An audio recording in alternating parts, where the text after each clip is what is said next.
اور محبت حسین رضی اللہ تعالیٰ عنہ میں لاگزار بنے رہے۔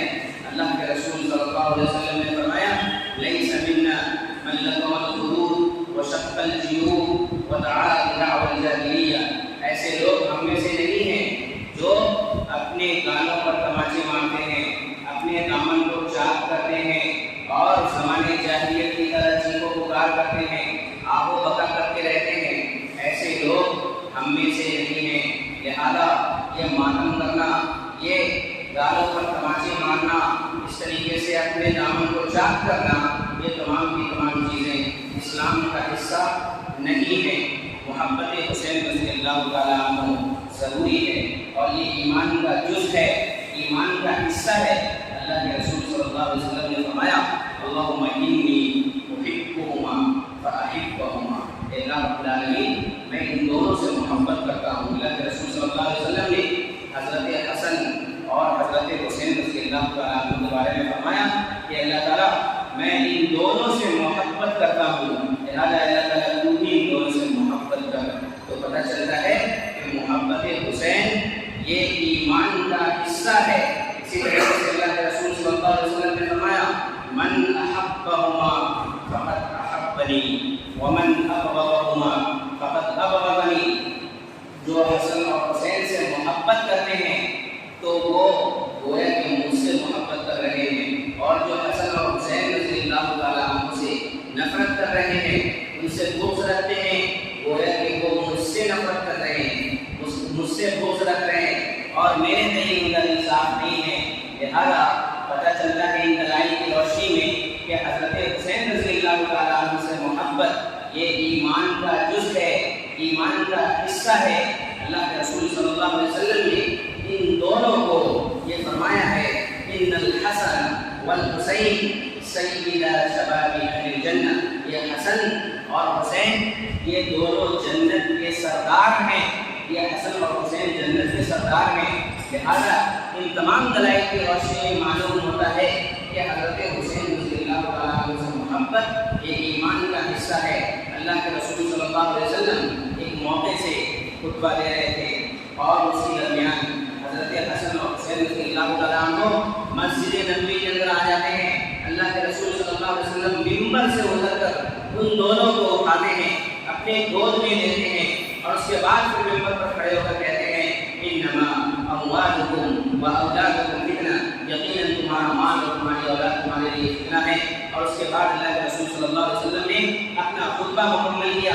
اس سے پتہ چلتا ہے کہ اللہ کے رسول صلی اللہ علیہ وسلم کو حضرت حسین رضی اللہ تعالیٰ عنہ سے، حضرت حسن رضی اللہ تعالیٰ عنہ سے کتنی محبت تھی۔ ان تمام دلائل کی روشنی میں معلوم ہوتا ہے کہ حضرت حسین رضی اللہ تعالیٰ عنہ سے محبت یہ ایمان کا حصہ ہے۔ جو ان سے بغض رکھتا ہے وہ کامل مومن نہیں ہے، اور جو صحابہ کرام سے بغض رکھتا ہے وہ کامل مومن نہیں ہے۔ لیکن محبت کا مطلب یہ نہیں ہے کہ ہم ناانصافی کو چھوڑ دیں، ہم کسی کو گالیاں دینے لگے، ہم دوسروں کو برا بھلا کہنے لگے۔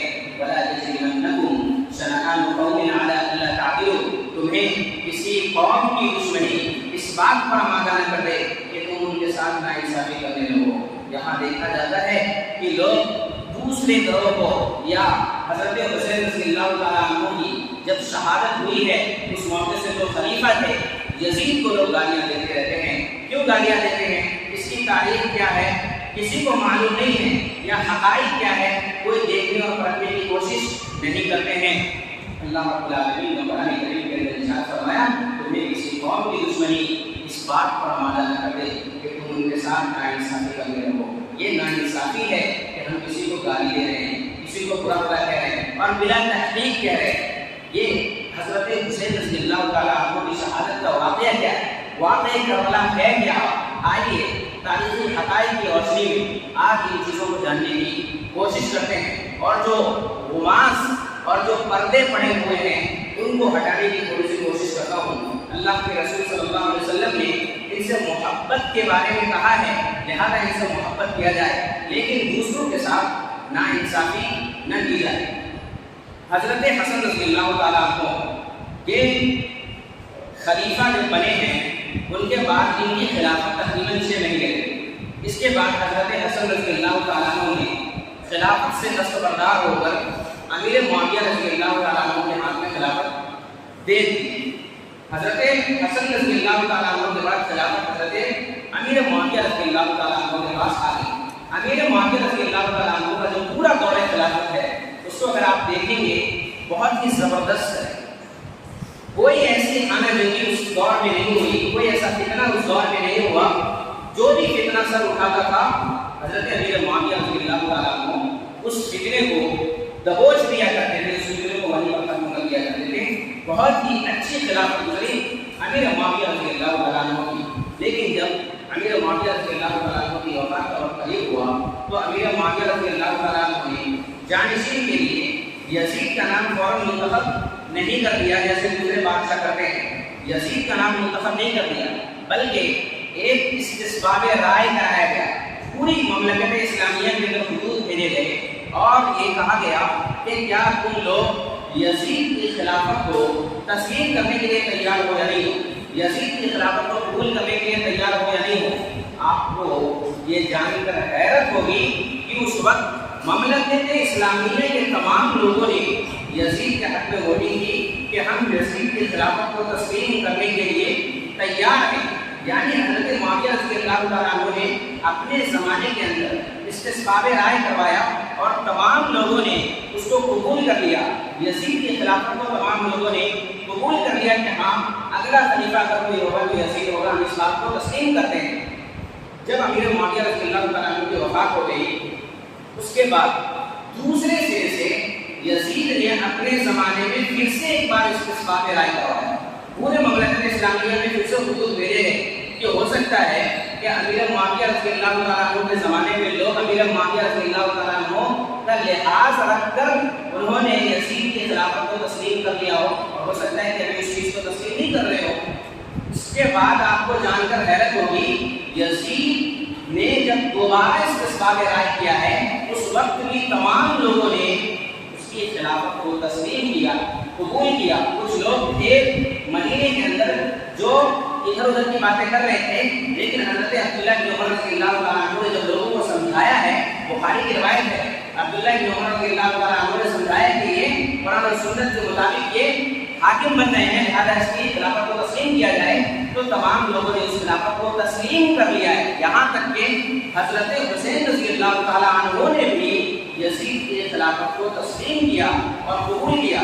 جب حکومت کے لوگ مدینے کے اندر حضرت حسین رضی اللہ تعالیٰ عنہ کے پاس آتے ہیں اور ان سے پوچھتے ہیں کہ یزید کی خلافت کے بارے میں آپ کی کیا رائے ہے، کیا آپ یزید کی خلافت کو تسلیم کرتے ہیں یا نہیں کرتے ہیں، تو انہوں نے یزید کی خلافت کو تسلیم کیا۔ جہاں تک رہی بات بیعت کرنے کی تو حضرت حسین رضی اللہ تعالیٰ عنہ نے کہا کہ ابھی میں اس وقت بیعت نہیں کروں گا کیونکہ یہاں پر بیعت کرنا ہمارے لیے مناسب نہیں ہے۔ جب تک تم تمام لوگوں کے سامنے بیعت لو گے تو وہاں پر میں بھی بیعت کر لوں گا، تمام لوگوں کے سامنے اکیلے میں مجھے مناسب معلوم نہیں ہوتا ہے کہ میں تمہارے حق پر بیعت کر لوں۔ یہ حضرت حسین رضی اللہ تعالیٰ عنہ نے رضامندی کا اظہار کر دیا۔ جو لوگ یہ بیان کرتے ہیں کہ حضرت حسین رضی اللہ تعالیٰ عنہ نے یزید کی خلافت کو تسلیم نہیں کیا تھا، وہ لوگ بالکل غلط ہیں۔ یزید کی خلافت کو حضرت حسین رضی اللہ تعالیٰ عنہ نے تسلیم کر لیا تھا، صرف بیعت نہیں ہوئی تھی، بیعت کا بھی حضرت حسین رضی اللہ تعالیٰ عنہ نے وعدہ کر لیا تھا کہ کل جب تم آؤ گے تو تمام لوگوں کے سامنے بیعت لو گے تو میں بیعت کرنے کے لیے بھی تیار ہوں تمہارے اوپر۔ اس کے بعد جب دوسرا دن آتا ہے تو حکومت کے لوگ کسی چیز میں مشغول ہو گئے، وہ بیعت لینے کے لیے حضرت حسین رضی اللہ تعالیٰ عنہ کے پاس نہیں آئے۔ جب شام کا وقت ہوتا ہے تب کچھ لوگ آتے ہیں حکومت کی طرف سے اور حضرت حسین رضی اللہ تعالیٰ عنہ کو کہتے ہیں کہ ہم آپ کی بیعت لینے کے لیے آئے ہیں، یزید کے ہاتھ پر آپ بیعت کر لیجیے، یزید کے خلافت پر آپ بیعت کر لیجیے۔ حضرت حسین رضی اللہ تعالیٰ عنہ نے کہا کہ میں ابھی بیعت نہیں کروں گا، انشاءاللہ کل دیکھتے ہیں، کیونکہ وہی معاملہ تھا پھر کہ اکیلے میں بیعت لینے کے لیے حکومت کے لوگ آئے۔ تو حضرت حسین رضی اللہ تعالیٰ عنہ نے اس موقع سے کہا کہ کل انشاءاللہ اس معاملے کو دیکھا جائے۔ پھر معاملہ یہ ہوا کہ حضرت حسین رضی اللہ تعالیٰ عنہ اسی رات مدینے سے مکے کی طرف منتقل ہو گئے، مدینے سے مکے کی طرف منتقل ہو گئے۔ اس کو بعض لوگوں نے غلط فہمی کا شکار بن کر اس کو غلط طریقے سے پیش کرنے کی کوشش کی ہے کہ حضرت حسین رضی اللہ تعالیٰ عنہ خلافت کو قبول نہیں کر رہے تھے، اس لیے مدینے سے مکے کی طرف آتے ہیں۔ حالانکہ ایسا ہم نہیں کہہ سکتے ہیں کہ ایک صحابی رسول کے بارے میں اور نواسۂ رسول کے بارے میں کم سے کم میں تو اس بات کا گمان نہیں کرتا ہوں کہ نواسۂ رسول ایک چیز کا وعدہ کر لیں اس کے بعد وعدہ خلافی کریں۔ حضرت حسین رضی اللہ تعالیٰ عنہ کا مقصد جو تھا وہ نیک مقصد تھا، اور حکومت کے لوگوں کی طرف سے تھوڑی سی کمیاں ہوئی کہ وہ دل میں نہیں آ پائے۔ حضرت حسین رضی اللہ تعالیٰ عنہ نے خلافت کا وعدہ کر لیا ہے، خلافت کو تسلیم بھی کر لیا ہے، صرف ابھی بیعت نہیں ہوئی ہے۔ اور آپ کو معلوم ہونا چاہیے کہ جب خلیفۃ المسلمین حضرت ابوبکر صدیق رضی اللہ تعالیٰ جب خلیفہ بنے ہیں تو اس موقع سے حضرت علی رضی اللہ تعالیٰ عنہ نے ان کے ہاتھ پر بیعت نہیں کیا ہے، خلافت کو تسلیم کیا ہے۔ 6 مہینے تک حضرت علی رضی اللہ تعالیٰ عنہ کی بیعت ثابت نہیں ہے۔ اس کا مطلب یہ نہیں ہے کہ حضرت علی رضی اللہ تعالیٰ عنہ حضرت ابوبکر صدیق کی خلافت کو تسلیم نہیں کرتے، اس کا مطلب یہ بالکل نہیں بنتا ہے۔ لہذا یہی چیز یہاں پر فٹ ہوتی ہے کہ حضرت حسین رضی اللہ تعالیٰ عنہ نے خلافت کو تسلیم کر لیا ہے، جہاں تک رہی بیعت کی رسم ابھی پوری نہیں ہوئی ہے، اور رات کے لیے ان کو کسی وجہ سے اور حج کے ایام چل رہے تھے، لہٰذا ان کو مدینے سے مکے کی طرف جانا پڑا۔ دوسری بات یہ ہے کہ کہاں جا رہے ہیں، جہاں جا رہے ہیں مکے کے اندر جو جا رہے ہیں وہاں پر بھی خلافت یزید کی ہے، تو بیعت لینا ہے تو یزید کے آدمی وہاں پر بھی بیعت لے سکتے ہیں۔ لہٰذا یہ اشکال جو پیش کیا جاتا ہے کہ بیعت نہیں کرنے کی وجہ سے وہ مدینے سے نکل گئے، یہ بالکل درست بات نہیں ہے۔ لہذا حضرت حسین رضی اللہ تعالیٰ عنہ مدینے سے نکل کر مکے کی طرف روانہ ہو جاتے ہیں۔ جب مکہ پہنچتے ہیں تو عبداللہ بن عباس رضی اللہ تعالیٰ عنہ کے پاس پہنچتے ہیں۔ جب لوگوں کو معلوم ہوا، کوفہ والوں کو جن کی پوری سازشیں ہیں اور پوری تاریخ بھری ہوئی ہے، جنہوں نے فتنہ انگیزی کی امت اسلامیہ کے اندر، انہوں نے خطوط کا سلسلہ جاری کیا۔ خطوط کا ایک انبار لگ گیا حضرت حسین رضی اللہ تعالیٰ عنہ کے پاس۔ مورخین نے یہاں تک لکھا ہے کہ تقریباً 2 تھیلے 2 بوریاں خطوط سے بھر گئی تھی۔ اتنے لوگوں نے کوفہ سے حضرت حسین کی طرف خطوط کو روانہ کیا تھا اور خطوط بھیجے تھے کہ ہم آپ کی خلافت کو تسلیم کرنے کے لیے تیار ہیں، آپ کوفہ آ جائیے، ہم آپ کی خلافت کو تسلیم کرنے کے لیے تیار ہیں۔ دیکھیے یہ فتنہ برپا ہو رہا ہے نہیں ہو رہا ہے۔ امت اسلامیہ ایک خلیفہ کے لیے جمع ہو چکی ہے، اس کے بعد جو کوفہ کے لوگ ہیں وہ کس طریقے سے فتنہ انگیزی کر رہے ہیں۔ حضرت حسین رضی اللہ تعالیٰ عنہ نے جب یہ معاملہ دیکھا کہ یہ تو فتنہ برپا ہو جائے گا، امت اسلامیہ انتشار کا شکار ہو جائے گی، لہذا انہوں نے حضرت عبداللہ بن عباس رضی اللہ تعالیٰ عنہ سے کہا کہ میں وہاں جانا چاہتا ہوں۔ اور جانے کا مقصد یہ نہیں تھا کہ خلافت کو قبول کرنے کے لیے وہاں جا رہے ہیں یا خلیفہ بننے کے لیے وہاں جا رہے ہیں، یہ مقصد بالکل ان کا نہیں تھا، کیونکہ انہوں نے وعدہ کر لیا ہے یزید سے کہ میں اپنی خلافت کو تسلیم کرتا ہوں۔ بیعت کی رسم سے پوری نہیں ہوئی ہے، اور اسی کا فائدہ کوفہ والوں نے اٹھایا ہے کہ بیعت تو ابھی حضرت حسین نے کیا نہیں ہے، لہٰذا ہم کیا کرتے ہیں، خطوط روانہ کرتے ہیں اور ان کو اپنے جال میں پھنساتے ہیں۔ لہٰذا حضرت حسین رضی اللہ تعالیٰ عنہ نے وہاں جانے کا جو فیصلہ کیا ہے وہ اس لیے کیا ہے، تاریخ میں یہ چیزیں بھی لکھی ہوئی ہیں کہ حضرت حسین رضی اللہ تعالیٰ عنہ نے یہ کہا کہ میں اپنے نانا کی امت کے اندر اصلاح کا کام کرنے کے لیے جا رہا ہوں، میں اپنے نانا کی امت میں اصلاح کا کام کرنے کے لیے جا رہا ہوں۔ وہاں جو لوگ فتنہ پرور کا شکار ہو چکے ہیں، وہاں فتنہ برپا کر رہے ہیں اور امت اسلامیہ کے اندر انتشار پیدا کرنے کی کوشش کر رہے ہیں، میں ان چیزوں کو ختم کرنے کی کوشش کرنا چاہتا ہوں، لہذا میں وہاں جانا چاہتا ہوں اور امر بالمعروف اور نہی عن المنکر کا فریضہ انجام دینا چاہتا ہوں۔ یہ حضرت حسین رضی اللہ تعالیٰ عنہ کے تاریخی جملے میں تاریخ میں بھی محفوظ ہے۔ لہذا جو لوگ کہتے ہیں کہ خلافت کے لیے حضرت حسین رضی اللہ تعالیٰ عنہ مکے سے کوفہ کی طرف روانہ ہوئے تھے، یہ بالکل غلط بات ہے۔ حضرت حسین رضی اللہ تعالیٰ عنہ کی تاریخی جملے انہوں نے خود کہا میں اپنے نانا کی امت کے اصلاح کا کام کرنے کے لیے جا رہا ہوں، میں وہاں امر بالمعروف اور نہی عن المنکر کا فریضہ انجام دینے کے لیے جا رہا ہوں۔ اس کے بعد حضرت حسین رضی اللہ تعالیٰ عنہ نے حضرت عبداللہ بن عباس رضی اللہ تعالیٰ عنہ سے استفسار رائے کیا کہ میرا وہاں جانا کیسا ہوگا، مناسب ہوگا یا نہیں ہوگا۔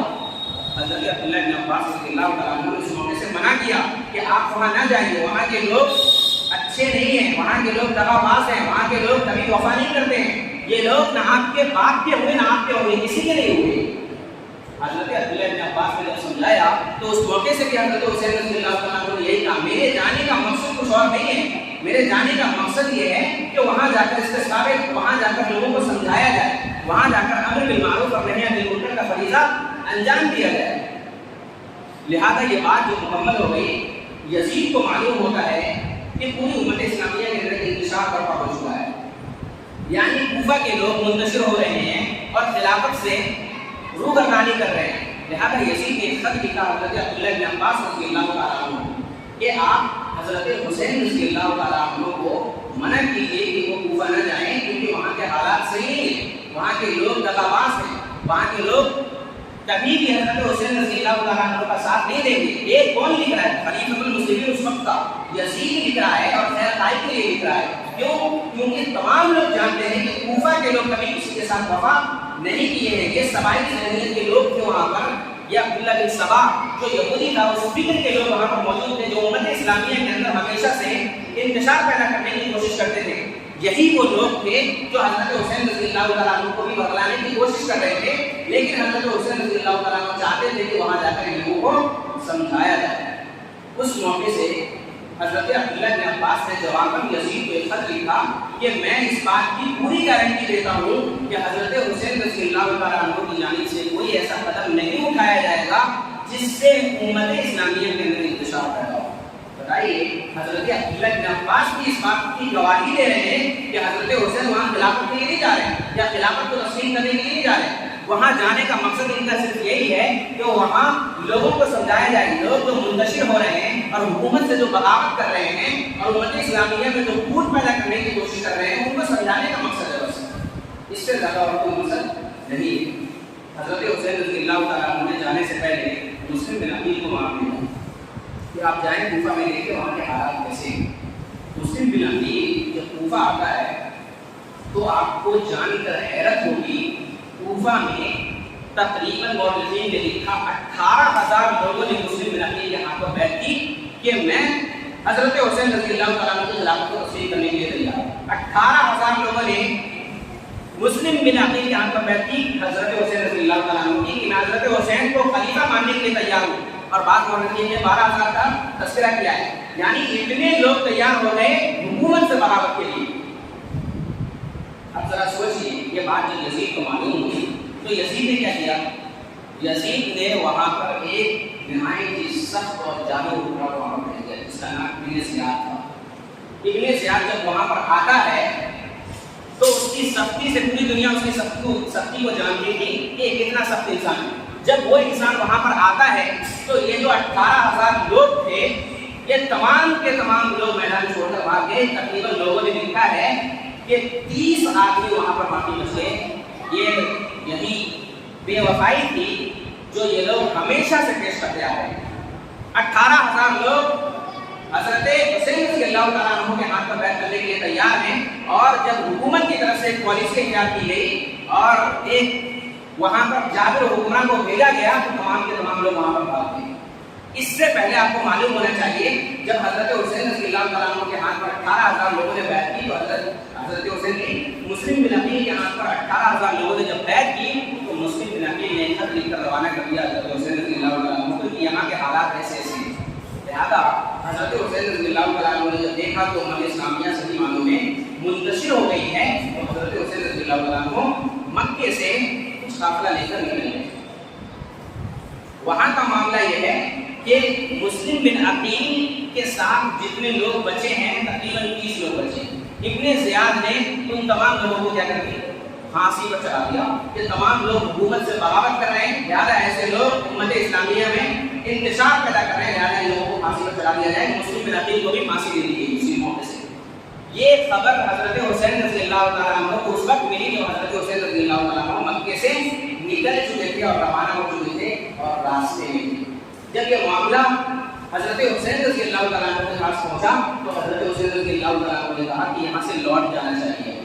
اب حضرت حسین رضی اللہ تعالیٰ عنہ کو سمجھ میں آ رہا ہے کہ ہمیں یہاں سے لوٹ جانا چاہیے. لیکن حضرت حسین رضی اللہ تعالیٰ عنہ کے ساتھ جو کچھ لوگ تھے انہوں نے کہا کہ ہم مسلم بن عقیل کا بدلہ لیں گے. مسلم بن عقیل کو جو قتل کیا گیا ہے ہم اس کا بدلہ لیں گے، لہٰذا ہم مکے سے آپ کے ساتھ آئے ہیں، آپ ابھی ہمارا ساتھ کیوں چھوڑ رہے ہیں؟ لہٰذا اس موقع سے حضرت حسین رضی اللہ تعالیٰ عنہ ان کا ساتھ چھوڑنا مناسب نہیں سمجھا اور آگے پھر بھی بڑھتے رہے. ادھر سے جب ابن زیاد کو معلوم ہوا کہ حضرت حسین رضی اللہ تعالیٰ عنہ کوفے کی طرف بڑھتے آ رہے ہیں تو انہوں نے اپنے ساتھ جو سعد بن ابی وقاص رضی اللہ تعالیٰ عنہ کے بیٹے ہیں ان کو ایک دستہ دے کر بھیجا کہ جا کر حضرت حسین رضی اللہ تعالیٰ عنہ کو سمجھایا جائے. دیکھیے حکومت کی پالیسی دیکھیے، حکومت اب تک نرمی کا معاملہ کر رہی ہے. کیوں؟ کیونکہ حکومت جانتی ہے نواز رسول ہے، ان کا مقام امت اسلامیہ کے اندر یہ ہے کہ اللہ کے رسول نے فرمایا جو ان سے محبت کرتا ہے گویا کہ وہ مجھ سے محبت کر رہا ہے. لہذا اس مقام کو تمام لوگ سمجھ رہے تھے کہ زیاد کتنا ہی سخت انسان کیوں نہ تھا، لیکن وہ اس بات کو جانتا تھا کہ یہ نواز رسول ہیں، ان کے ساتھ غلط نہیں ہونا چاہیے. لہذا ابن سعد کو ایک دستہ دے کر بھیجتے ہیں کہ جاؤ اور حضرت حسین رضی اللہ تعالیٰ عنہ کو سمجھاؤ کہ وہ کوفہ نہ آئے، یہاں کے حالات صحیح نہیں ہیں، یہاں کے لوگ بے وفائی کرتے ہیں. 18,000 لوگ کھڑے ہوئے تھے، ابھی 30 لوگ آپ کے سامنے کھڑے ہوئے ہیں، وہی آپ کا ساتھ دینے کے لیے تیار نہیں ہے. اس طریقے کے بے وفائی کے لوگ یہاں پر موجود ہیں. لہذا جب ابن سعد ایک دستہ لے کر آتا ہے حضرت حسین رضی اللہ تعالیٰ عنہ کے پاس، پھر حضرت حسین رضی اللہ تعالیٰ عنہ کو سمجھاتا ہے آپ کیا کر رہے ہیں، آپ کوفہ کیوں جا رہے ہیں، وہاں کے حالات صحیح نہیں ہیں، وہاں کے لوگ آپ کا ساتھ نہیں دیں گے، یا پھر وہاں کے لوگ انتشار کا شکار ہے، امت اسلامیہ کے اندر خدشات پیدا کر رہے ہیں، انتشار پیدا کر رہے ہیں. ابن سعد جو حکومت کی طرف سے منتخب تھا وہ بھی سمجھا رہے ہیں. جب حضرت حسین رضی اللہ تعالیٰ عنہ کو سمجھا رہے ہیں تو حضرت حسین رضی اللہ تعالیٰ عنہ کی سمجھ میں یہ بات آ گئی کہ صحیح معنوں میں وہاں جانا مناسب نہیں. لہٰذا حضرت حسین رضی اللہ تعالیٰ عنہ نے اس موقع سے 3 سلحنامے پیش کیے، 3 تجاویز پیش کی. جو لوگ یہ کہتے ہیں کہ حضرت حسین رضی اللہ تعالیٰ عنہ حق و باطل کی لڑائی کے لیے نکلے تھے، تو پھر حضرت حسین رضی اللہ تعالیٰ عنہ نے صلح کی تھی. کیا باطل سے کوئی صلح کرے گا اس طریقے سے باطل سے صلح کر لے کہ میں اپنے قوم واپس جا رہا ہوں؟ لہذا یہ چیز معلوم ہوتی ہے کہ حضرت حسین رضی اللہ تعالیٰ عنہ جنگ کے لیے نہیں نکلے تھے، یا حضرت حسین رضی اللہ تعالیٰ عنہ جہاد کے لیے نہیں نکلے تھے. حضرت حسین رضی اللہ تعالیٰ عنہ کے نکلنے کا جو مقصد تھا وہ نیک مقصد تھا.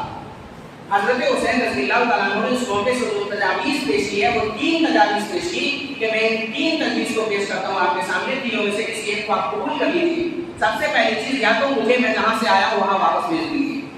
بتائیے اگر جنگ کے لیے نکلے ہیں تو منہ موڑ کر پیچھے جانا یہ کیا ہے؟ کبیرہ گناہوں کے اندر شامل ہوتا ہے کہ ایک انسان جنگ ہو رہی ہو اور اس کے بعد وہ پھر کر پیچھے کی طرف بھاگ آئے، یہ کبیرہ گناہوں کے اندر شامل ہوتا ہے. لہذا حضرت حسین رضی اللہ تعالیٰ عنہ سے یہ توقع نہیں کی جا سکتی ہے کہ حضرت حسین رضی اللہ تعالیٰ عنہ جنگ کے لیے گئے اور اس کے بعد وہ پھر کر آنے کی بات کر رہے ہیں حکومت سے. حضرت حسین رضی اللہ تعالیٰ عنہ نے کہا یا تو مجھے مکے کی طرف روانہ کر دو، یا پھر مجھے کسی ایسے سرحد پر بھیج دو جہاں میں جنگ کرتے کرتے اعلی کلمت اللہ کے لیے شہید ہو جاؤں. بتائیے اگر جنگ کے لیے گئے تھے تو پھر یہ کیوں کہہ رہے ہیں کہ میں اعلی کلمت اللہ کے لیے جنگ کرنا چاہتا ہوں، لہٰذا مجھے سرحد پر بھیج دو. تو یہ تجاویز جو حضرت حسین رضی اللہ تعالیٰ عنہ پیش کر رہے ہیں، اس سے یہ بھی معلوم ہوتا ہے کہ حضرت حسین رضی اللہ تعالیٰ عنہ کا مقصد جنگ کرنا نہیں تھا، یا خلافت کو قبول کرنا نہیں تھا، یا وہاں جا کر خلیفہ بننا. یہ مقصد حضرت حسین رضی اللہ تعالیٰ عنہ کا نہیں تھا.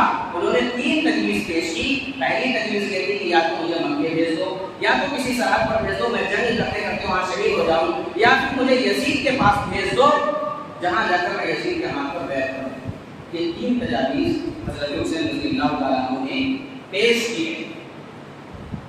اس کے بعد جو ابن سعد نے ایک خط لکھا اور ابن زیاد جو کوفہ کا گورنر تھا، جو بہت سخت انسان تھا، جو میں نے بتایا بہت سخت انسان تھا اور اس نے مسلم بن عقیل کو پھانسی پہ چڑھا دی، اس نے حضرت حسین رضی اللہ تعالیٰ عنہ کی ان تجاویز کو قبول کیا اور یہ اس نے کہا کہ میں تیسری تجویز کو قبول کرتا ہوں، لہذا آپ کوفہ نہ آ کر دمشق چلے جائیے اور یزید کے ہاتھ پر جا کر بیعت کر لیجیے. اس نے کہا ابن زیاد نے اس بات کو قبول کر لیا کہ آپ جائیں یزید کے پاس، وہاں پر یزید کے ہاتھ پر بیعت کر لیجیے.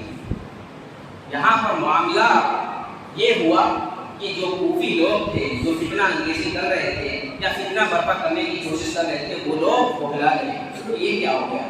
ہماری جو پلاننگ تھی کوفہ لانے کی حضرت حسین رضی اللہ تعالیٰ عنہ کو، وہ پلاننگ یہاں پر فیل ہوتی ہوئی نظر آ رہی ہے. یہاں پر آپ کو ایک بات اور بتا دوں، مکے سے جو حضرت حسین رضی اللہ تعالیٰ عنہ کا جو قافلہ آیا ہے وہ تقریباً 72 لوگ اس کے اندر شامل ہیں، جس میں 50 لوگ یہی کوفی لوگ ہیں.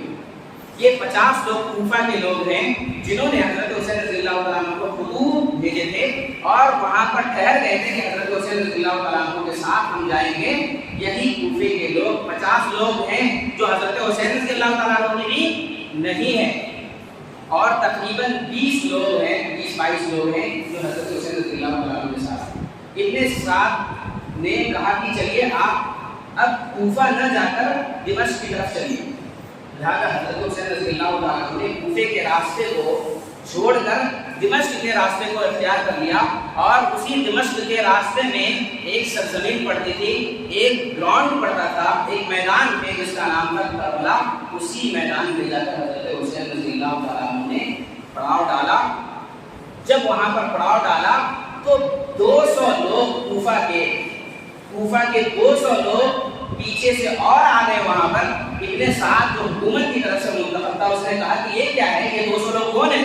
تو یہ جو 50 لوگ تھے جو کوفہ کے لوگ تھے، سرگنے تھے، انہوں نے کہا کہ یہ ہمارے ہی لوگ ہیں، ہمارے ہی لوگ ہیں، یہ ہمارے ہی لوگ ہیں۔ یہی ہوتا ہے اپنوں کے اندر جب منافق پیدا ہو جائے نا، تو اسی طریقے سے امت اسلامیہ کے اندر انتشار پیدا ہوتا ہے۔ یہ اپنے ہیں کر کے 250 لوگوں کا قافلہ تقریباً بن گیا ٹھیک ہے۔ یہ کوفیوں کا، اور کوفی لوگوں نے جو پلاننگ بنائی تھی کہ حضرت حسین یہاں آئیں گے، وہاں نہ جا کر حضرت حسین رضی اللہ تعالیٰ عنہ کس کے پاس جا رہے ہیں؟ یزید کے پاس جا رہے ہیں، اور حضرت حسین رضی اللہ تعالیٰ عنہ کے پاس خطوط موجود ہیں۔ وہی خطوط سب سے اصل جڑ تھی کوفیوں کے لیے کہ یہ خطوط اگر بادشاہ وقت کے پاس پہنچ گیا، خلیفۃ المسلمین کے پاس پہنچ گیا، تو ان میں تو ہمارے نام لکھے ہوئے ہیں۔ یہ جو 18,000 لوگ اور اس سے زائد لوگ جو حضرت حسین رضی اللہ تعالیٰ عنہ کے ہاتھ پر بیعت کرنا چاہتے تھے اور حکومت کے خلاف بغاوت کر رہے تھے، ان تمام لوگوں کی گردنیں مار دی جاتی جو لوگ حکومت کے خلاف بغاوت کر رہے تھے اور جنہوں نے کوفے سے حضرت حسین رضی اللہ تعالیٰ عنہ کے پاس خطوط کا سلسلہ جاری کیا تھا۔ وہ تمام کے تمام خطوط حضرت حسین رضی اللہ تعالیٰ عنہ کے پاس موجود تھے۔ یہ 250 لوگوں نے حضرت حسین رضی اللہ تعالیٰ عنہ سے کہا بھی کہ آپ یہ خطوط کو ہمارے حوالے کر دیجیے، اگر ان کے حوالے ہو جاتا تو یہ لوگ چلے جاتے، لیکن حضرت حسین رضی اللہ تعالیٰ عنہ نے خطوط ان کے حوالے نہیں کیا ہے، جس کی وجہ سے وہ خوف سے انہوں نے یہ سوچا کہ اب تو ہماری گردنیں مار دی جائے گی، لہٰذا کوئی سازش کی جائے جس میں حضرت حسین رضی اللہ تعالیٰ عنہ کو اس سازش کے شکنجے میں جکڑ لیا جائے۔ لہٰذا حضرت حسین رضی اللہ تعالیٰ عنہ کربلا میں پہنچتے ہیں اور وہاں پر پڑاؤ ڈالتے ہیں۔ یہ 250 لوگ جب رات کی تاریکی ہوتی ہے تو ان 250 لوگوں نے خیمے حسین رضی اللہ تعالیٰ عنہ پر حملہ کیا اور حضرت حسین رضی اللہ تعالیٰ عنہ کو شہید کیا۔ کچھ بچے بھی شہید ہوئے۔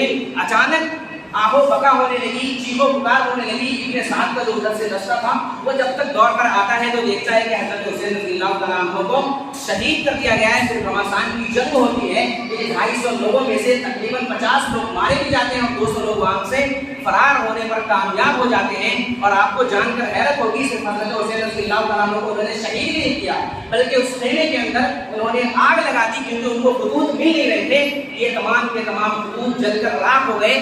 یہی وہ سازش تھی جو وہ لوگ کرنے کی کوشش کر رہے تھے اور اس سازش میں کامیاب ہوئے۔ اور اس کے بعد یہاں پر یہ جو حضرت حسین رضی اللہ تعالیٰ عنہ کے قتل کی جو سازش انہوں نے کی تھی، اس کا الزام حکومت وقت کے اوپر لگا دیا۔ نہ یہاں پر یزید کی کوئی غلطی تھی، نہ حکومت کی طرف سے کوئی حکم نافذ ہوا تھا، نہ ابن سعد کی کوئی غلطی تھی، نہ حضرت حسین کی غلطی تھی۔ یہ قتل کرنے والے جو سازشین تھے یہ وہی کوفہ کے لوگ تھے جو نہ کبھی حضرت علی رضی اللہ تعالیٰ عنہ کے ہوئے، نہ حضرت حسین رضی اللہ تعالیٰ عنہ کے ہوئے۔ آپ کو معلوم ہونا چاہیے جنگ صفین کے اندر بھی انہی لوگوں نے بغاوت کی اور 90,000 لوگ شہید ہوئے۔ 90,000 لوگ شہید ہوئے۔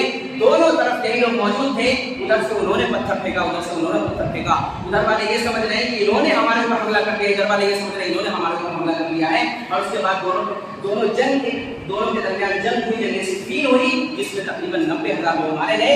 جنگ جمل کے اندر بھی یہی واقعہ ہوا اور حضرت علی رضی اللہ تعالیٰ عنہ کو بھی پوری زندگی انہوں نے اسی طریقے سے پریشان کیا۔ جو سبائی ذہنیت رکھنے والے لوگ تھے، جو عبداللہ بن سبا کی قوم سے تھے اور اس فکر کو رکھنے والے تھے اور امت اسلامیہ کے اندر ہمیشہ سے انتشار پیدا کرنے والے لوگ تھے، یہاں پر نہ تو کوئی یزید کا ہاتھ ہے، نہ حکومت کی طرف سے وہاں پر جو دستہ موجود ہے ابن سعد نہ ان کا کوئی ہاتھ ہے، اور نہ ہی حضرت حسین رضی اللہ تعالیٰ عنہ نے کوئی جنگ لڑی ہے۔ حضرت حسین رضی اللہ تعالیٰ عنہ کے اوپر رات کی تاریکی میں حملہ کیا گیا۔ تقریباً 1 گھنٹے کے اندر تمام کے تمام معاملات ختم ہو چکے ہیں اور 1 گھنٹے کا معاملہ ہے۔ لوگ جو نئی تاریخیں بیان کرتے ہیں کہ پورے دن گھمسان کی جنگ ہوئی، صبح سے لے کر شام تک جنگ ہوتی رہی، یہ تمام کے تمام فضول کی باتیں ہیں اور تاریخ کی حقائق سے اس کا کوئی تعلق نہیں ہے۔ رات کی تاریکی کا واقعہ ہے۔ رات کی تاریکی میں حضرت حسین رضی اللہ تعالیٰ عنہ کے خیمے پر حملہ کیا گیا اور حضرت حسین رضی اللہ تعالیٰ عنہ کو شہید کیا گیا۔ اور اسی موقع سے ابن سعد کو جب معلوم ہوا تو وہ اتنے